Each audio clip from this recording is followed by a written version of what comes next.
Sahabat yang dikasihi oleh Tuhan Yesus Kristus, mari sekarang ini kita berdoa.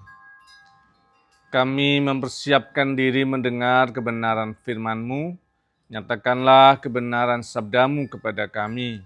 Kami mohon dalam nama Bapa, Putra, dan Roh Kudus. Amin. Sabda Tuhan terambil dari Mazmur 143 ayat yang ke-11. Demi nama-Mu, buatlah aku hidup, ya Tuhan. Keluarkanlah jiwaku dari dalam kesesakan demi keadilan-Mu.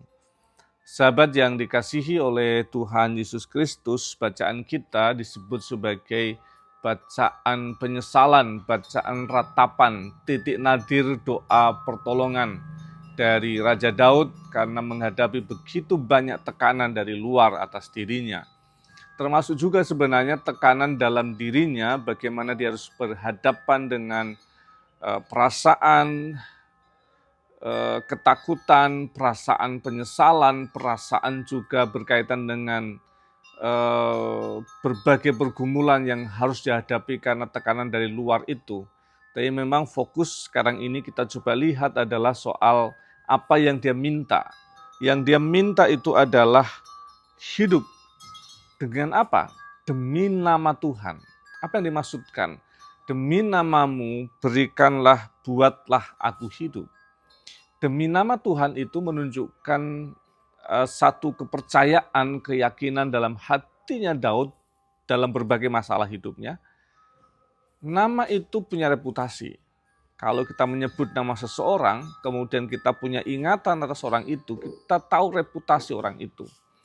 Dan kalau kemudian nama itu disebut adalah Tuhan Yahweh, maka sebenarnya itu tentang pengakuan reputasi Allah dalam hidup yang dialami oleh Daud.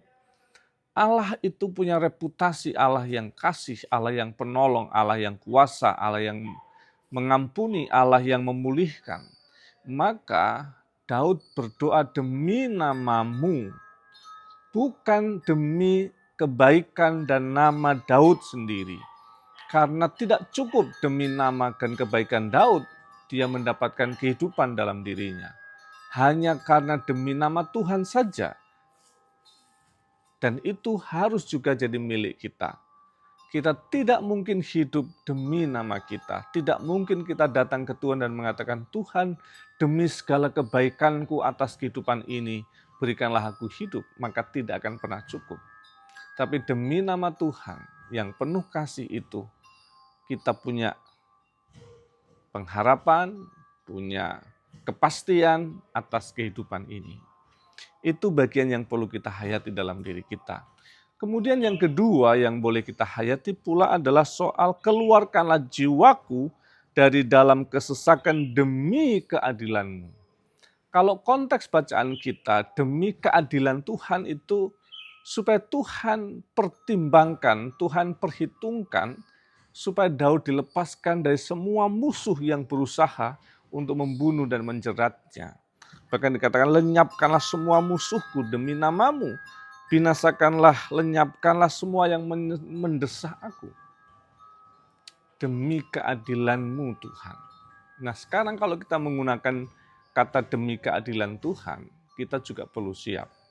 Keadilan Tuhan tidak hanya berlaku menyelamatkan kita dan menyingkirkan orang lain, tetapi juga membakar diri kita jika hidup kita tidak benar. Dia juga akan memurnikan kita dan menghanguskan kita untuk jiwa kita yang dimurnikan supaya kita semakin seturut dengan kehendak Tuhan. Kalau kita bilang demi keadilan-Mu Tuhan, maka keadilan Tuhan berlaku untuk orang lain dan juga berlaku untuk kita. Tetapi itulah cara kita menjalani kehidupan supaya semakin selaras, semakin dekat, semakin sesuai dengan kehendak Tuhan. Kiranya kita boleh menghayati dua hal ini. Demi nama Tuhan yang penuh kasih akan memulihkan kita, demi keadilan Tuhan supaya kita semakin dimurnikan dalam hidup turut dan selaras dengan kehendak Tuhan dari waktu ke waktu. Kiranya Tuhan memberkati kita semua.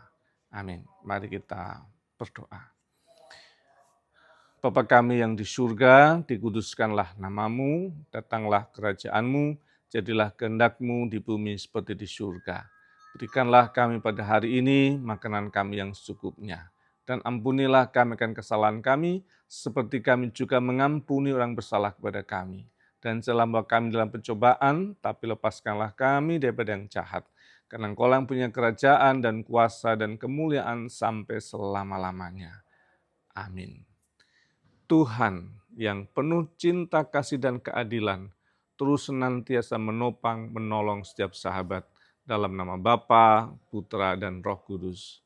Amin.